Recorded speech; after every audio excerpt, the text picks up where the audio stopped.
আসসালামু আলাইকুম রহমতুল্লাহি ওবরকাতুহু। সম্মানিত দর্শক, সকল জল্পনা এবং কল্পনার অবসান ঘটিয়ে শান্তিপূর্ণভাবে ত্রয়োদশ জাতীয় সংসদ নির্বাচন অনুষ্ঠিত হয়ে গেল।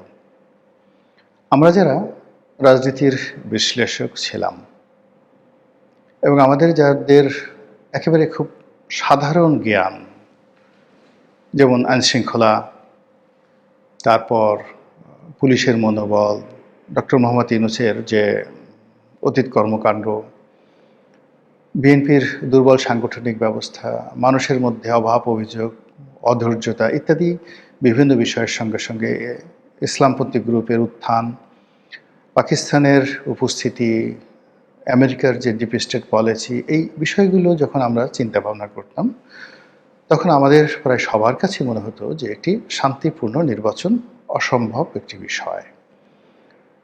২ নম্বর হলো যে এই নির্বাচনে বিশৃঙ্খলা হতে পারে এবং এই নির্বাচনে ভোটার উপস্থিতি ভালো হবে না। ৩ নম্বর হলো যে আওয়ামী লীগ এখানে কী ধরনের আচরণ করে তার উপরে অনেক কিছু নির্ভর করে।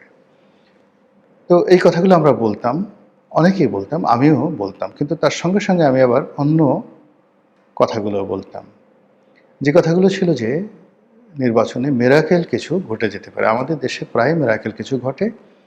২ নম্বর হলো যে আমি আরেকটা বিষয় বলতাম যে দেশের মানুষের যে মন মানসিকতা, শেখ হাসিনা গত ১৫টি বছর ধরে বিভিন্ন মানুষকে প্যাদানি দিয়ে পিটিয়ে পুটিয়ে যেভাবে তাদেরকে ভীত সন্ত্রস্ত করে তুলেছে, ফলে এই শরীর নিয়ে, মন নিয়ে, ব্যাকবোন নিয়ে ঝগড়াঝাটি করা, গণ্ডগোল করা, কারোর সঙ্গে হ্যাচিংয়ে যাওয়া, এটি প্রায় অসম্ভব বিষয়।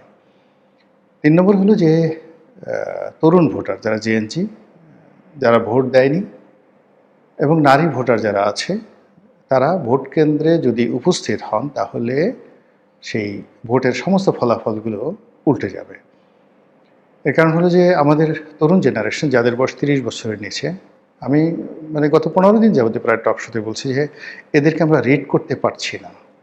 আমরা যে কথাগুলো বলছি সেগুলো হলো আমাদের দেশের যে ট্র্যাডিশনাল নির্বাচন রয়েছে এবং নির্বাচনের সময় যে পরিবেশ পরিস্থিতি হয় এবং ঐতিহ্যগতভাবে আমাদের দেশের মানুষ যে ধরনের অ্যাক্ট করে, রিয়্যাক্ট করে, আমরা শুধুমাত্র সেই বিষয়গুলো নিয়ে বলেছি যে নির্বাচনে ভোটার উপস্থিতি কম হবে। কিন্তু প্রায় ৪.৫ কোটি তরুণ ভোটার বা সমসংখ্যক নারী ভোটার, তারা এই সময়টিতে কী করবেন? অথবা যারা বিক্ষুব্ধ মানুষ, গত ১৫টি বছর ধরে তারা ভোট দিতে পারেননি, কোনো ভোট দিতে পারেননি, তাদের অবস্থা কী হবে এবং ভোটের দিন তারা কী চিন্তা করেন, এই দিনটি না আসা পর্যন্ত আমরা কেউ কিছু বলতে পারি না। কিন্তু ইন জেনারেল যদি আমরা স্বাভাবিক কার্যকারণ ধরি তাহলে সেই কার্যকারণ অনুযায়ী ভোট ভালো হওয়ার সম্ভাবনা খুবই অল্প। কিন্তু বাস্তবে দেখা গেল যে ভোটের দিন অদ্ভুত রসায়ন হয়েছে, শান্তিপূর্ণভাবে ভোট হয়েছে এবং প্রতিযোগিতা হয়েছে। জামাতকে আমরা যতটা দুর্বল মনে করেছিলাম, জামাত আসলে ততটা দুর্বল ছিল না। অথবা জামাতকে আমরা যতটা শক্তিশালী মনে করেছিলাম, জামাত আসলে ততটা শক্তিশালী ছিল না। অথবা বিএনপিকে আমরা মনে করেছিলাম তারা যেভাবে নাকে তেল দিয়ে ঘুমাচ্ছে বা নিজেদের বিজয়ের ব্যাপারে তারা একেবারে শতভাগ নিশ্চিত হয়ে তারা যেভাবে হেলে-দুলে হাঁটছে, এই কথা আমরা যারা মনে করেছিলাম, কিন্তু বাস্তবে দেখা গেল যে প্রায় সব বিএনপি প্রার্থী দিন-রাত ২৪ ঘন্টা পরিশ্রম করেছেন এবং তাদের সবারই একেবারে চেহারা সুরত নষ্ট হয়ে গেছে ক্রমাগত একেবারে বিনিদ্র রজনীর কারণে। এখন এই যে একটা সুন্দর নির্বাচন হয়ে গেল এবং আল্লাহ রাব্বুল আলামিন আমাদেরকে গণতন্ত্রের পথে উত্তরণের জন্য একটা পন্থা করে দিলেন। এই নির্বাচনটা যদি সঠিক সময় না হতো, দেশে আরও অনেক মন্দ কিছু হতে পারত, মানুষ অধৈর্য হয়ে যেতে পারত। আর এই গণতন্ত্রের পথে আমরা যে হাঁটা শুরু করলাম, এর ফলে আমাদের যারা আমরা কথা বলছি, যারা আমরা বিচারালয়ে ঘুরছি বিচারের জন্য, যারা দেশের উন্নয়নের কথা চিন্তা ভাবনা করছি, তাদের জন্য কাজ করার যে সুযোগ সুবিধা অবারিত হয়ে পড়বে। ধরুন এই যে জাতীয় সংসদ নির্বাচন হলো, এখন সরকারের প্রতিটি কর্মকাণ্ড ৩০০টি ভাগে বিভক্ত হয়ে যেয়ে পড়বে, গত ১৭ মাসে সেটি ছিল না। দ্বিতীয়ত আওয়ামী লীগের আমির নির্বাচনের সময় এমপিদের আসলে ক্ষমতা ছিল না বললেই চলে। এখানে থানার ওসি যা বলতেন, পিওনও যা বলতেন, একজন এমপি সাহেবকে আসলে সেই কথাই শুনতে হতো। অনেক সময় ওসি বা টিও নয়, এমনকি থানার সাব ইন্সপেক্টর আওয়ামী লীগের এমপিদেরকে ঠাট্টা করে বলতো যে আরে রাখেন আপনার যে সমস্ত এমপিগিরি, আমরা সিল পিটিয়ে আপনাদেরকে বানিয়েছি, বেশি কথা বলবেন না। এই ধরনের কথাবার্তা তারা বলতেন এবং টিটকারি করতেন। ফলে আওয়ামী লীগের যে সকল সংসদ সদস্য তারা ওই পার্লামেন্টে ছিলেন, শেখ হাসিনার চারিপাশে ঘুর করতেন, আর তাদের একটা ওই এমপি কার্ড ছিল, এই পর্যন্তই তাদের তৃপ্তি ছিল। কিন্তু সত্যিকার অর্থে মেম্বার অফ পার্লামেন্ট হিসেবে তাদের যে গুরুত্বপূর্ণ ভূমিকা রয়েছে দেশ গঠনে, জাতি গঠনে, ওটা তারা করতে পারেনি, বিশেষ করে 14, 18 এবং 24 এই 3টি নির্বাচনে। কিন্তু এবারের প্রেক্ষাপট ভিন্ন। এবারে জামাতের যে প্রায় 80 জন সংসদ সদস্য রয়েছেন তারা সবাই শিক্ষিত, সবাই ডেডিকেটেড এবং সুদীর্ঘ সংগ্রামের ইতিহাস রয়েছে, ফলে তারা পার্লামেন্ট কাঁপাবেন। এবং আশ্চর্য ব্যাপার হলো এর বাইরে এনসিপি থেকে যারা আসছেন এই বিপ্লবীদের মধ্যে, যেমন হাসরাত আবদুল্লাহ আসছে, আক্তার আসছেন, তো অন্যান্য যারা আসছেন তারা কিন্তু কথা বলবেন, যথেষ্ট কথা বলবেন পার্লামেন্টে। আর অন্যদিকে বিএনপির যে সকল নেতাকর্মী, বেশিরভাগ অলমোস্ট সবাই গত 17টি বছরে রাজপথে তারা বারবার পরীক্ষা দিয়েছে। তাদের বাগ্মিতা, তাদের সাহস, তাদের শক্তি এত বেশি যে আমাদের যে ব্যুরোক্রেসি, সংসদ সদস্যদের উপর মাতব্বরি করবেন বা তুচ্ছতাচ্ছিল্য করবেন ডিসি সাহেব, এসপি সাহেব, ওসি সাহেব, এই সাহসই হবে না। ফলে কি হলো, সরকারি কর্মকাণ্ডে কিন্তু গতি আসবে, জবাবদিহিতে বাড়বে এবং দেশের এই মুহূর্তে যে চলমান সমস্যাগুলো রয়েছে সেই সমস্যাগুলো থাকবে না যদি পলিসি লেভেলে, অর্থাৎ মন্ত্রিপরিষদ, পরিকল্পনা কমিশন, পরিকল্পনা মন্ত্রণালয় যেটা, তারা যদি খুব ভালো সিদ্ধান্ত নিতে পারেন, একনেকের বৈঠকগুলোতে যদি সঠিক সিদ্ধান্ত নেয়, সংসদীয় কমিটিগুলো যদি ভালো মতো অ্যাক্ট করে, তাহলে আমাদের এই মুহূর্তে যে স্থবিরতা আছে, বিভিন্ন ক্ষেত্রে যে স্থবিরতা আছে, সেই স্থবিরতাগুলো চলে যাবে। ফলে এটা ইতিবাচক। এখন এই যে বক্তব্য হলো যে বিএনপির এত ভূমিধস বিজয় হলো কেন এবং কিভাবে, আমার কাছে যেটা মনে হয় যে আমাদের দেশের যারা মানুষ তারা দক্ষিণপন্থীদের যে উত্থান, এটি নিয়ে আতঙ্কগ্রস্ত ছিল। বিভিন্ন ধর্মীয় গোষ্ঠীর উত্থান সম্পর্কে তারা বেশ, যাকে বলা হয়, সন্দিহান ছিল, আতঙ্কগ্রস্ত ছিল, দ্বিধাগ্রস্ত ছিল। ফলে আপনি দেখবেন যে যে সকল উগ্র কথাবার্তা বলেন যে সমস্ত লোকজন, জোরে জোরে কথা বলেন এবং অনেকটা জঙ্গি জঙ্গি ভাব, তারা পুরো দেশকে যারা তালেবান বানিয়ে ফেলবেন, এরকম একটি লোকও কিন্তু এবার নির্বাচিত হয়নি। মোরালে সবাই কিন্তু গোহারা হেরেছেন। আর জামাতের যে সমস্ত লোক নির্বাচিত হয়েছেন, মোরালে তারা সবাই পলিটিক্যাল, লিবারেল এবং নম্র ভদ্র প্রকৃতির মানুষ।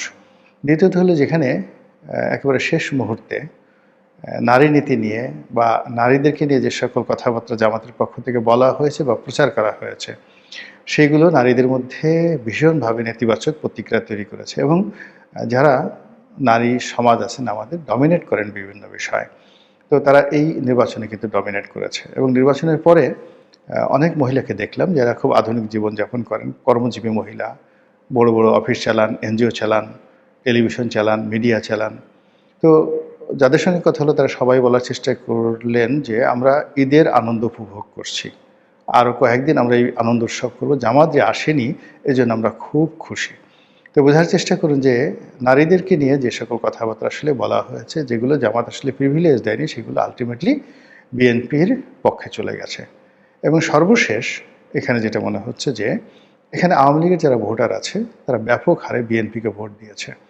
তারা জামাতের তুলনায় বিএনপিকে নিরাপদ মনে করেছে। যদিও জামাত প্রচার করেছে যে আওয়ামী লীগের বিরুদ্ধে যত মামলা আছে, মোকদ্দমা আছে, সব বিএনপি করেছে। আবার বিএনপি যে মামলাগুলো করেছে সেই ক্ষেত্রে আওয়ামী লীগের যারা লোকজন আছে তাদেরকে সাহায্য করেছে, সহযোগিতা করেছে জামাত, কিন্তু নির্বাচনের মাঠে সেটা কাজে আসেনি। নির্বাচনে মূলত শক্ত শক্তিশালী প্রার্থী হিসেবে আওয়ামী লীগের যারা নেতাকর্মী তারা বিএনপিকে মনে করেছে এবং তাদেরকে তারা ভোট দিয়েছে, এমনকি বিদ্রোহী প্রার্থীদেরকে ভোট দেয়নি। ফলে অনেকগুলো কারণ বিএনপির এই যে বিজয়, এই বিজয়কে নিশ্চিত করেছে। আর এই বিজয়ের এবং নির্বাচনের ফলে আশা করি নতুন একটি রাজনীতির ধারা সূচিত হবে, নতুন একটা গণতান্ত্রিক ধারা সূচিত হবে এবং অতীতে যারা ফ্যাসিজম করেছেন, অতীতে যারা স্বৈরাচারী আচরণ করেছেন, অতীতে যারা দুর্নীতি করেছেন, বর্তমান সরকার যদি সফল হয়, বিএনপি সরকার যদি ভালো কাজ করে, সেক্ষেত্রে অতীতের যারা আছেন তারা লজ্জিত হবেন, অনুতপ্ত হবেন এবং বর্তমান সরকার হয়তো বহুদিন ক্ষমতায় থাকতে পারবেন। কিন্তু যদি এই সরকার ঠিক সব ক্ষেত্রে দুর্বলতা দেখানোর চেষ্টা করে জাস্টিস সত্তারের মতো, কিংবা তারা যদি প্রতিহিংসা দেখায় আওয়ামী লীগের মতো, অথবা তারা যদি উগ্রতা দেখায় তালেবানদের মতো, সেক্ষেত্রে সরকারের যে স্থায়িত্ব এত কম হবে যেটি আপনি আমি কল্পনাও করতে পারছি না। যে জিনিস যত সহজে আসে সেই জিনিস তত সহজে চলে যায়। এই যে শেখ হাসিনার পতনটি আকস্মিকভাবে হয়েছে, আবার এই যে নির্বাচনটি সেটি অনেকটা আকস্মিকভাবে। এর কারণ হলো আমরা 10 মুখে সবাই প্রচার করেছি যে না, ডক্টর মোহাম্মদ ইউনূস যাবেন না, নির্বাচন তিনি দেবেন না। এবং ডক্টর মোহাম্মদ ইউনূস যে বারবার বলেছেন যে আমি নির্বাচন দেব, বা তার লোকজন বলেছেন নির্বাচন দেব, আমরা বিশ্বাস করিনি। আমরা বরং তার অন্য কথাগুলো, তিনি যে বলেছেন যে তাকে অনেকে বলেন 5 বছর থেকে যান স্যার, 50 বছর থাকেন, ওই কথাগুলোকে আমরা কগনিজেন্সে নিয়েছি।